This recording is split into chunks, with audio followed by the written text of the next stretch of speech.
NFL free agency has come and gone for the most part, and while there still may be a few signings to come in the next month, most of, if not all, the big names are already off the market. This free agency had plenty of veterans changing teams. We had Mike Evans leaving the Buccaneers to go to the 49ers, which even as a Panthers fan feels just wrong to me. And then we had Alec Pierce finding a big payday with the Colts as a young star, and we had a fair share of drama come throughout this offseason, with Max Crosby originally being dealt to the Ravens before the Ravens backed out because of a failed physical. But for this video, we're going to focus primarily and pretty much wholly on what the Carolina Panthers did so far. We've made a lot of pretty good signings that I'm very happy with, made some that I'm a little bit confused on, but we're going to go over every player that we signed, every player that re-signed that was already on our squad, and every player that we've released so far, and see how that will affect our draft philosophy going into April.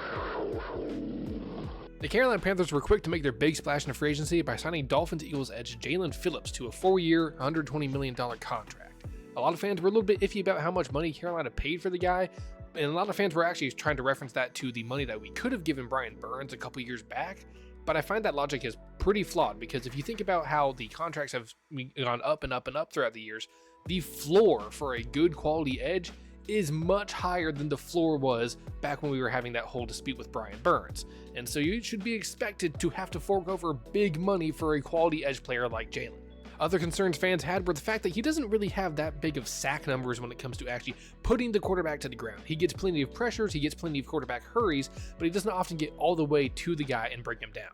And while I understand those concerns, I feel like we are having to examine free agents in a bit of a vacuum, and as if they're only going to play as good as they were on their last team, and that's it. But you'd have to think that the front office and coaching staff are working together and making sure to sign players that are not only good, but that the coaches believe they can continue to develop. Phillips is only 26 years old right now. He'll be 27 by the time the season starts, so he has plenty of time to continue to develop and work on his craft. If the Eagles, as defending Super Bowl champions, thought well enough about the guy that they traded for him mid-season, I'm going to be pretty high on the guy. He had 3 seasons getting close to double-digit sacks already before he got hit with a pretty bad case of the injury bug, and my biggest concern for Phillips is the fact that he has a pretty lengthy injury history. Early in his career, he had 2 seasons back-to-back cut off by major leg injuries in 2023 and 2024. He suffered an Achilles tear and an ACL tear respectively. But yet, just like for his development, he's only 26-27, which means I believe he can continue healing well. He had a full season away from injury, and because he is so young, I believe that he can get even further away, kick the injury bug moving forward, and break that threshold for 10 plus sacks on the season. And with his production next to Nick Scorton, who was a guy who was obviously also getting a lot of pressures, getting a lot of hurries, but not really making it to the QB and actually bringing him down, I feel like they're going to complement each other very well and finally start putting opposing QBs to the turf. The next big signing was a fan favorite the moment it happened. Many didn't think the Panthers could get it done, but they were able to sign Devin Lloyd to a 3-year deal worth $45 million. This honestly feels like a steal for the type of player that Lloyd is, and it feels like that's a shared sentiment around the league, because I'm even seeing Jags fans on Twitter super upset that they couldn't keep him around for the price that we got, and other franchises were upset that they weren't able to make their teams offer a little bit more just to bring the guy in. Lloyd is 27, so just like Phillips, I believe he has even more time to get better. I know the usual drop-off when it comes to NFL players is around that, 30 years old mark, and he's not close to there yet. He has 3 good years, his entire contract with us, to continue to get better, hone in on his craft, and as we see with, some anomaly guys like Demario Davis, you can get elite play into your later 30s. So I think he can get even better. He's already a turnover machine at the linebacker position, and he fills a major need for this Carolina Panthers defense. In 2025 alone, Lloyd was responsible for 5 interceptions from the linebacker spot, and the Panthers have needed a guy who can snag passes from the middle of the field for a long time now. Because be honest, how many times can you recall in just the last season the defense letting up key 3rd downs or long yardage to a tight end because of a throw in the middle of the field? Too many. Too many is the answer. Trevin Wallace ended the season with the green dot on his helmet, but with Lloyd coming in, I can see the possibility that will just transfer right to him at the start of the next. Trevor Wallace and Christian Roseboom had a slow start to the season, but did come together near the end of the season, and Roseboom gone means that we need a true field general linebacker to control the defense, and hopefully a guy who can bring out the best in Wallace. Carolina really hasn't had a premier inside linebacker since Luke Kuechly, or Shaq Thompson if you want to talk about him whenever he was brought inside. So I'd say this signing is definitely my favorite, and it feels like it's a steal for the price we got him at. Well, Carolina, we've been asking for a younger backup QB for a while now, and it seems like the man of minuscule manicures is going to be the guy. All jokes aside, I don't actually really hate this signing. It's a backup quarterback, and I don't really feel hopeless having Kenny back there. And with Andy Dalton being traded to the Eagles, he'll probably be the surefire QB2 going into 2026. That is, unless we draft a guy in the later rounds of the draft and he ends up beating him out. Pickett hasn't had a lot of NFL success, but he's on his 5th team now, and something has to be said about how he's been valuable enough to keep around on active NFL rosters. There's definitely worse signings than this one for a backup QB, so I'm not going to be overly harsh. Now, this signing is one that really didn't make much sense to any of the fans. With more than likely having Icky having to nurse his injury into the start of next season, I knew we'd bring in some sort of tackle help. Yet, bringing in a guy who allowed 11 sacks this past season is definitely a choice, and not a very good one. Now, I really don't like talking down on players. Every player we talk about are real humans, not just pieces to a football board game.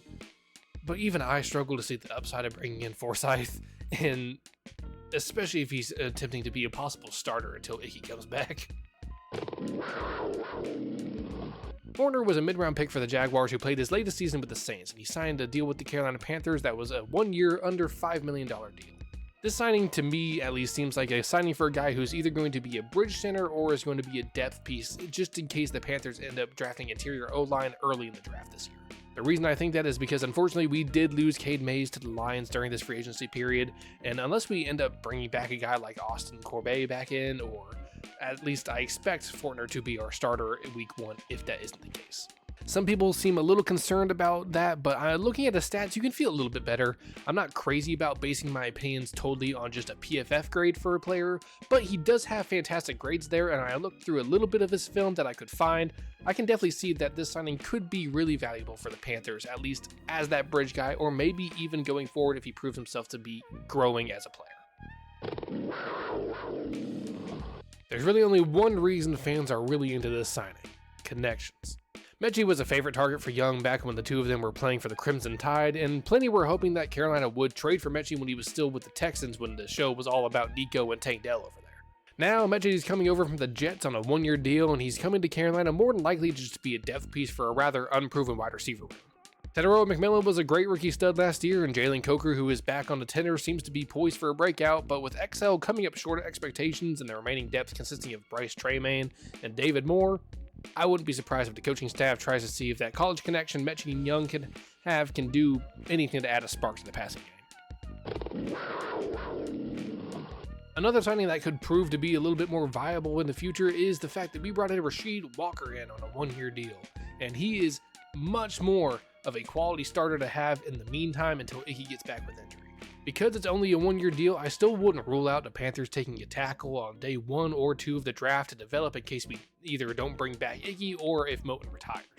What's really great about this though is that because of the value of the contract, while originally we thought this contract was a $10 million contract, apparently Brant Tillis moonlights in highway robbery because it's actually only a $4 million deal with incentives to get up to $10 mil.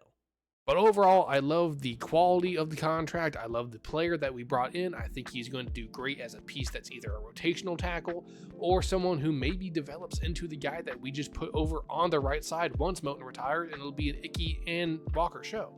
It's just a very low risk contract that I can't really say much about because there's no reason to really complain. AJ Dillon was a late signing for the Panthers, and it's one that I may be a little bit biased towards because I just really enjoy AJ as a player. The Panthers have needed a guy who could be our third down power back for a while, and Quad Father could be that guy. We haven't really had a dude who fits that role purely in a while.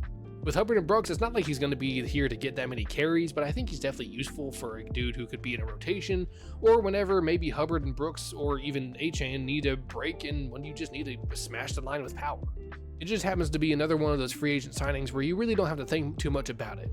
Maybe he makes the squad onto 53 and he does good for when we need him, and maybe he doesn't. But at the end, you didn't pay too much money, so why bother and sweat about it?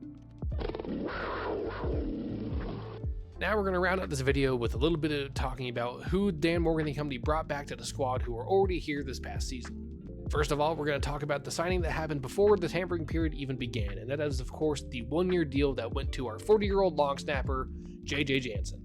The longtime long snapper finds his way back to the Carolina Panthers for his 18th season on a streak of 277 games so far, and will undoubtedly continue to be a pillar of the culture and a leader for this organization. I love JJ, and bringing him back is a yearly tradition that I'd love to see pop up on my timeline. Additionally, the Panthers also re-signed a good amount of their guys, and I'm going to read directly from the script right now to make sure I get all the names. So we have defensive lineman LeBran Ray, cornerback Robert Rochelle, cornerback Caleb Evans, outside linebacker Thomas Incoom, outside linebacker Travis Gibson, inside linebacker Claudin Cherelus, safety Nick Scott, tight end James Mitchell, safety Isaiah Simmons, wide receiver David Moore, and stud punter Sam Martin. For the most part, I think all those guys are primarily going to be just depth pieces, and with them knowing the system, it means more consistency in our depth and guys to compete with later round rookies in training camp. I will put a little bit of focus on some guys, mainly Isaiah Simmons, a former first round pick. Simmons bounced around the league for a good bit. He's struggled to find a true position during his career, and when he came to the Panthers, he was only here for a short while, but he must have impressed enough for the guys to bring him back. And I'm hoping to see Isaiah grow in a role for our special teams unit and bring some spark there, as well as a depth piece for either being a safety or an inside linebacker. David Moore is also an interesting signing. He spent most of last year sidelined with injury, but with no Adam Thielen, no Hunter Renfrow, he takes the role of the veteran wide receiver, since the remaining of our wide receiver room is made up of guys still within their rookie deals. And his experience and continued connection with Dave Canales will be valuable even if he doesn't make it to the 53 by the end of the preseason. So that's the Panthers offseason so far. They've done plenty of work to grab a couple studs and then fill out the roster with some more depth pieces. But going into the draft, I think they're going to be putting a pretty heavy emphasis on just getting the best player available instead of reaching for needs. The Carolina Panthers have a culture rooted in development, so it'll be exciting to see what the new rookies we bring in do, and also how the coaching staff will continue to develop our year 2 guys and really try to take the NFC South this year, because I don't think tiebreakers are going to be enough to do it. But overall, this is the first video I've recorded in a long time, so thank you all very much for watching. If you made it this far, like, subscribe, do whatever the hell you want. I don't really care. I just had a fun time trying to get back into the groove of things after so long being away. So yeah, thank you all very much for watching, and I'll see you guys in the next video. Goodbye.